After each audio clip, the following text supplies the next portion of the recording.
Welcome to the Learning Pines YouTube. We hope this video helps. You start by verifying your Google account storage and turning on Backup and Sync. Once done, switch upload quality to Storage Saver so new photos count less against quota.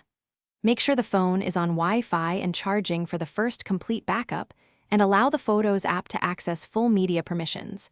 This prevents partial uploads. If you have multiple devices, repeat these steps on each device and sign into the same Google account to centralize backups. Next, convert what you already have.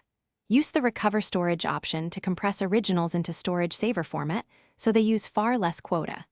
Then run Google One Storage Manager to identify and remove large or duplicate files.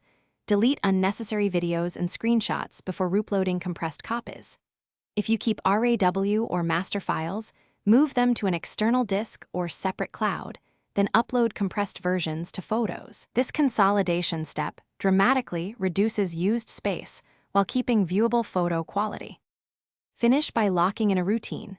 Set Photos to auto-compress all new uploads and schedule a weekly clean sweep to archive or delete unnecessary files.